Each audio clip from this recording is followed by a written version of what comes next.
emprisonnés, séquestrés, maltraités dans leur propre maison. Ces 13 enfants ont vécu un cauchemar dans la maison de leurs propres parents. Et ils ont développé ce qu'on appelle les syndromes de Stockholm. Le syndrome de Stockholm, c'est un syndrome qui veut tout simplement dire que on trouve normal les tortures on trouve normal, excusez-moi, je prends ma petite feuille. Quand on considère normal les tortures que ton agresseur t'est fait soumettre, en fait. Tu ne reconnais pas que c'est pas mauvais, c'est pas mal, en fait. On te fait des tortures, des choses pas bien, mais toi, tu considères ça comme normal, en fait. Et on va parler d'une famille aux États-Unis, des parents qui ont eu 13 enfants et qui les ont séquestrés chez eux, papa et maman. Ces 13 enfants n'ont jamais connu l'extérieur. Ils vivent leur vie dans leur domicile. Ils n'avaient pas le droit de sortir à l'extérieur, d'avoir des amis, des copains, voire même ils faisaient leur école à la maison. Ils mangeaient enchaînés, ils dormaient enchaînés. Tout ce qu'ils faisaient, ils n'avaient aucune liberté pour pouvoir jouir de leur jeunesse comme tout autre enfant, jouer au ballon avec leurs copains, aller voir les copines, par exemple pour les filles, passer le temps avec ses copines, discuter. Ces enfants ont vécu comme des prisonniers dans leur propre maison. C'est pas normal. Bonjour à tous, c'est Delphine. J'espère que vous allez bien. Moi, tout va bien. Tout va bien avec Jésus-Christ. Je viens aujourd'hui avec un sujet aussi un peu particulier. Les parents psychopathes, l'enfance gâchée. Les parents psychopathes, l'enfance gâchée. L'enfance de ces enfants-là est effectivement gâchée. Pourquoi? Parce qu'un enfant a besoin de courir. Dès l'âge tout petit, il apprend à faire des choses tout seul. Et puis avec les amis, il apprend la socialisation. Il apprend le partage. Il apprend la vie en communauté. Mais ces enfants étaient séquestrés dans leur propre maison par leurs propres parents. Ils étaient au nombre de 13. Et ils trouvaient ça normal parce qu'ils ont développé ces syndromes de Stockholm qui le fait croire que tout ce que leurs parents leur ont fait subir est normal. Parce que c'est leurs parents. Et comme ils n'ont pas connu l'extérieur, ils n'ont pas connu notre façon de vivre à l'extérieur, ils trouvent que cette façon de vivre que les parents leur infligent est tout à fait normale. Parce que c'est leurs parents. La maman, elle avait une soeur et un demi-frère qui étaient souvent en contact avec elle. Et à chaque fois que la famille demandait les nouvelles des enfants, ils disaient ils vont tous bien. Et elle avait la dernière, la petite qui avait 2 ans à peu près. Et c'est cette petite-là qui était un peu leur chouchou. Du coup, quand les gens demandaient des nouvelles des enfants, ils envoyaient la photo de la petite pour dire que tout va bien, voilà, les enfants vont bien. Quand on leur demandait, vous ne nous envoyez pas la photo des autres enfants, ils disaient, en fait, ils n'aiment pas être filmés, ils sont timides, ils vont bien, ils n'aiment pas être photographiés. C'était la raison, la maman, à chaque fois, du coup, ils n'ont pas pu suspecter qu'il y avait quelque chose. Du coup, les enfants continuent à souffrir comme ça. Et il y avait une qui avait 17 ans, qui avait son téléphone portable, qui commençait à faire des vidéos, comme moi j'ai fait là. Elle mettait des vidéos sur YouTube, et du coup, elle chantait des chansons tristes. Et au travers de ces chansons, elle communiquait un message pour alerter, mais elle ne pouvait pas le dire ouvertement que voilà, au secours, j'ai besoin d'aide. Du coup, elle communiquait au travers de ces chansons. Ces chansons étaient très, très tristes.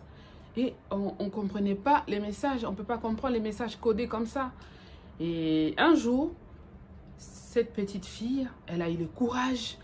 Elle a dit, non, je pense qu'il y a un autre monde à l'extérieur. Il y a une autre vie à l'extérieur. La vie qu'on a ici avec nos parents, je pense que, étant qu'enfant à notre âge, il y a même dans les 13 enfants, il y a même des enfants qui sont grands, qui sont devenus adultes. Mais ces enfants-là, ils ont rien fait en fait. Ils ont rien fait pour pouvoir faire quelque chose, s'enfuir ou quoi, parce qu'ils trouvent ça normal en fait, la vie qu'ils mènent avec leurs parents. C'est tout à fait normal en fait. Et du coup, ben, personne n'a pu réagir. Et ben, la jeune fille de 17 ans, elle a vu, elle a dit non, stop. Un jour, elle s'est échappée du domicile familial. Elle s'est échappée du domicile familial et elle est partie alerter la police.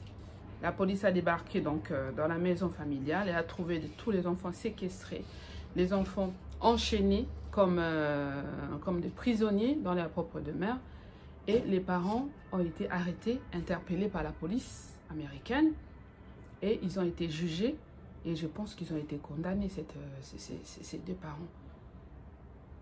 Franchement, qu'est-ce qui peut faire ça à son enfant?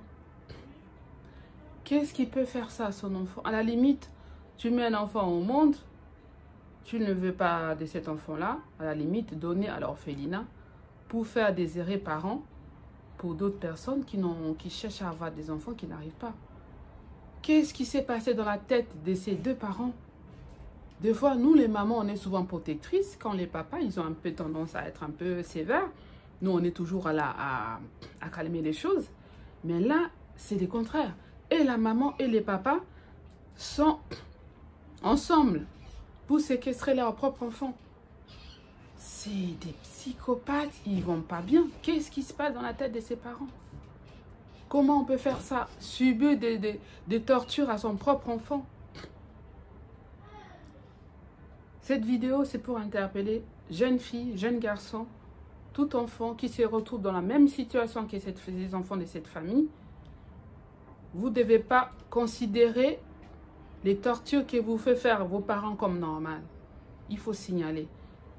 Il y a des services de protection à l'enfance. Il faut appeler la police, signaler tout autour de soi, dire que voilà, il ne se passe des choses anormales chez moi. Il faut signaler pour que vous soyez aidés. Vous avez le droit de vivre votre enfance. Vous avez le droit de passer le temps avec vos copines, rigoler, faire des bêtises comme tout enfant. Vous n'avez pas le droit d'être séquestrés comme des prisonniers. Non. On dit non à la torture pour les enfants. Non. Les parents, réveillons-nous. Réveillons-nous. Prenons conscience de nos actes. Prenons conscience de ce que nous faisons subir aux enfants. Ces enfants-là, ils ont été pris en charge par l'État.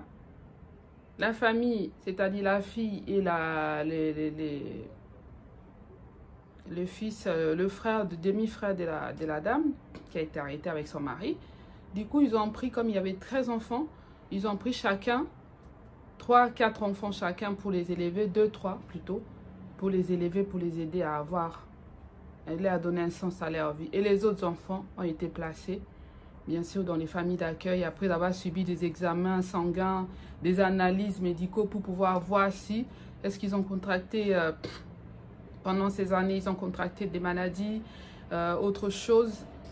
Et les neurologues expliquaient que ces enfants-là, ils vont grandir ils n'auront pas le vrai sens de la vie. Parce qu'ils ont grandi, ils ont passé toute leur enfance enfermés. Ils vont essayer de rattraper les temps perdus, mais ça va être difficile pour eux. Surtout ceux qui sont devenus adultes. Quel est le sens de la vie de ces enfants-là? Quel est le sens de leur vie? Qu'est-ce qu'ils vont communiquer aux autres un jour s'ils deviennent parents? Comment ça va être?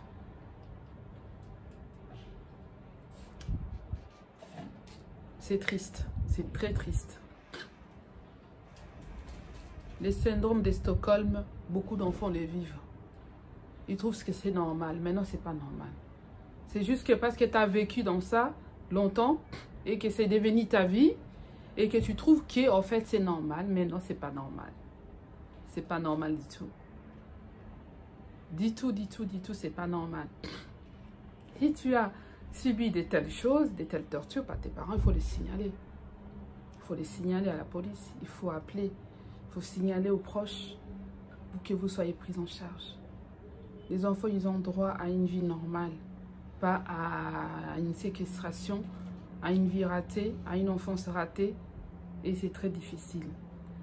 Voilà pour aujourd'hui. Si vous avez aimé cette vidéo, partagez-la, partagez, abonnez-vous à Del TV, abonnez-vous massivement, abonnez-vous, partagez et je vous retrouve bientôt dans d'autres vidéos. Merci à vous, bisous à tous les enfants, les loulous, les loulous, les loulous. Je vous envoie des cœurs comme ça, des cœurs, je vous love. Bisous à vous, bisous à tout le monde. À très bientôt. Vamos!